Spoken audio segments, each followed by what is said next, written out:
Então esses eventos assim, de inundação marcam muito a gente, né, por conta que a gente está numa posição de definir, né, você tem que retirar a família, tem que alojar em algum lugar, urbanizar o local, dar melhores condições, e no mais das vezes as famílias voltam para o mesmo lugar, por conta do quê?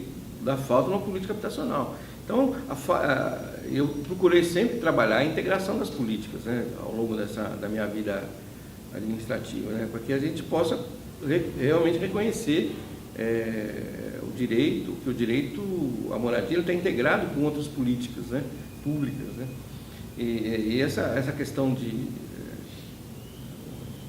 recordações, assim, né, de eventos que aconteceram com água, marcam muito a trajetória da gente, com certeza. Durante a crise tivemos que interromper o abastecimento de água em algumas indústrias, as comunidades do Cinturão Verde que forneciam hortifrutis para a região metropolitana tiveram sua restrição, tiveram que diminuir a quantidade de águas de água utilizada na agricultura. Eu moro aqui em São Paulo, na Vila Prudente.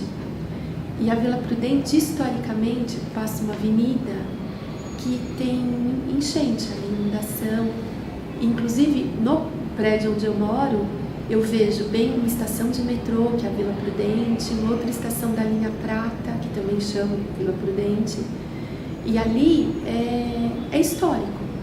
Até comentei com os meus alunos, poxa, as pessoas têm que ter um plano de emergência. Se é uma região que historicamente, eu estou falando coisa de 30, 40 anos, mais de 40 anos atrás, da minha memória, que eu lembro quando eu fiquei lá naquela loja, já uns 45 anos deve ser atrás, eu me lembro disso.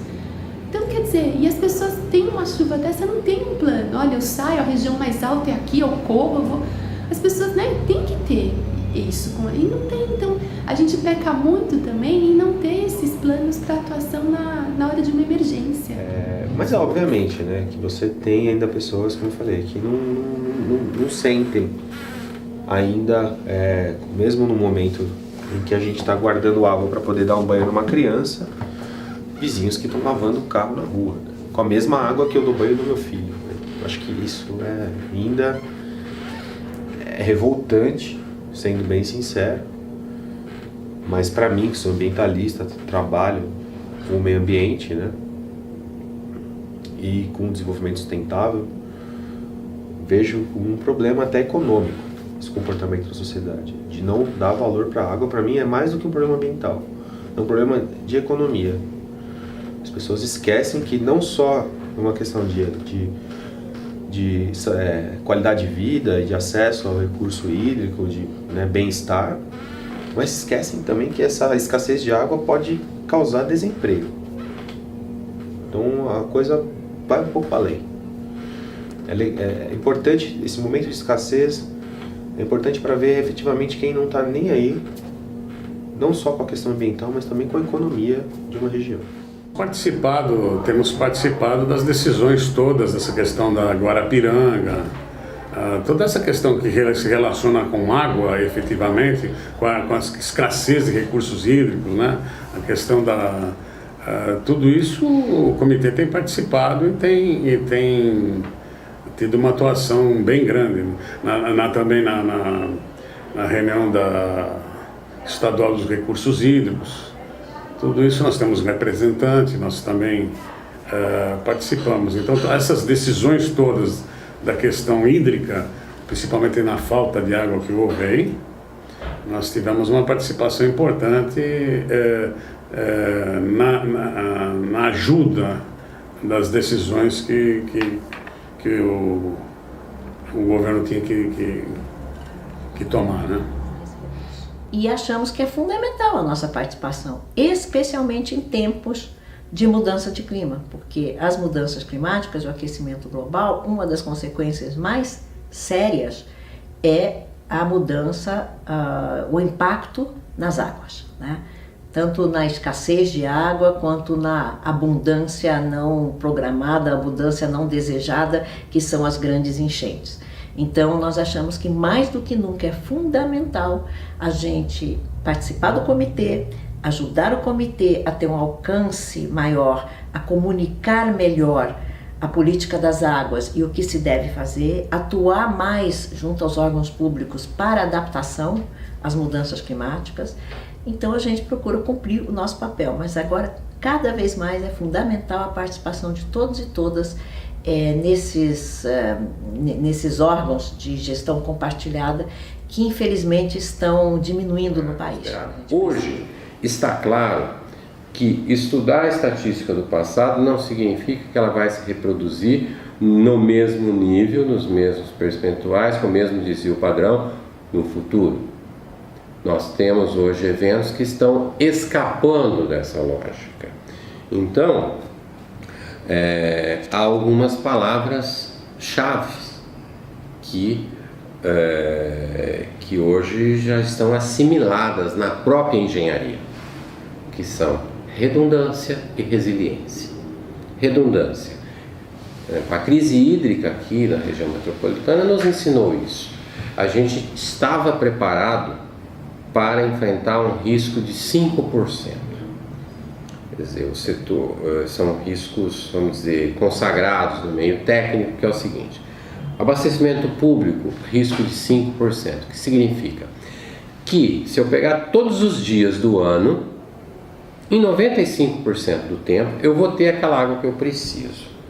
Como é que eu faço para enfrentar os outros 5 dias? Eu faço uma reserva. Tá? No setor industrial, a gente trabalha com esse risco na ordem de 10%. E no setor agrícola de 20%. Com a crise hídrica, nós descobrimos assim: eu preciso diminuir esse risco. Então, a gente está trabalhando hoje com um risco de 2%.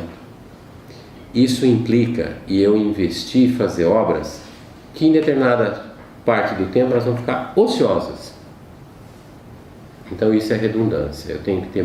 A Austrália, ela, depois das crises que ela teve lá, ela está trabalhando com reservação para 4 anos. Ou seja, se eu tiver um ano difícil, eu tenho água por 4 anos, pelo menos. Olha o custo disso.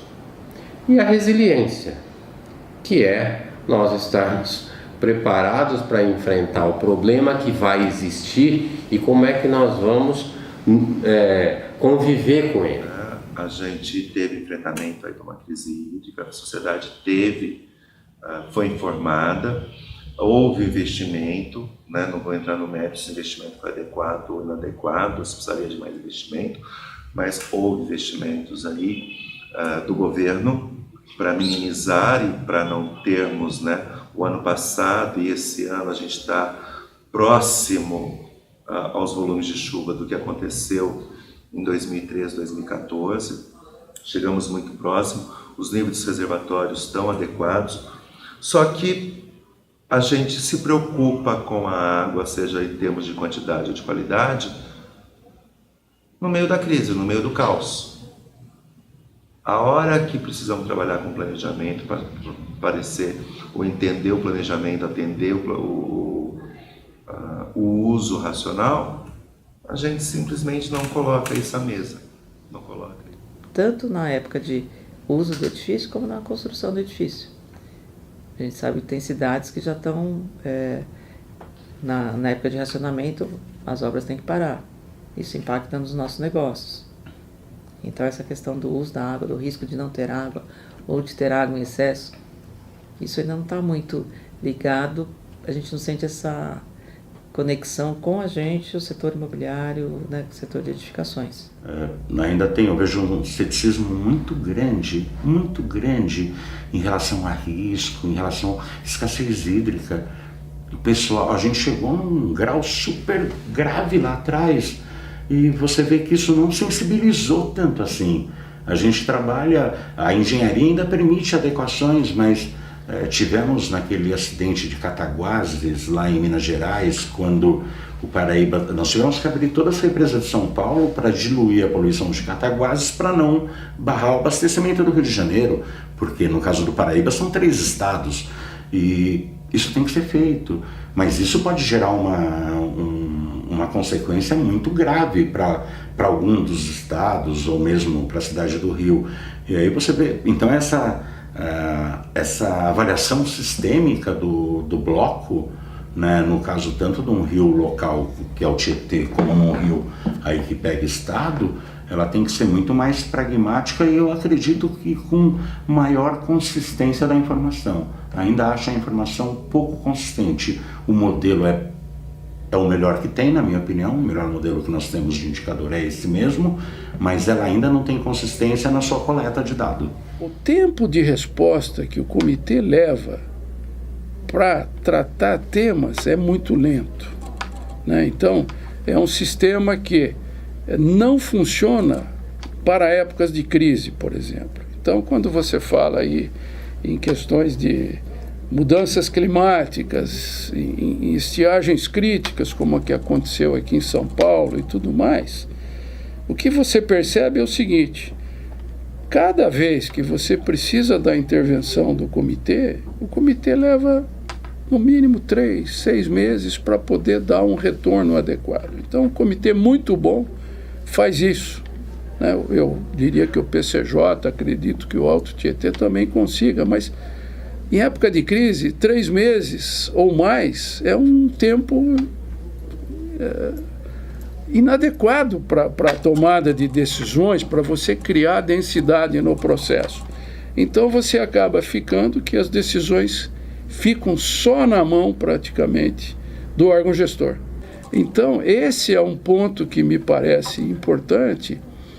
Primeiro, falar em crises, né, a hora que ele se instala, e isso aplica-se em outorgas, né, tanto faz eu falar em rio estadual, mas estar preparado para a situação de crise, né, em vez de gestão de crise, eu tenho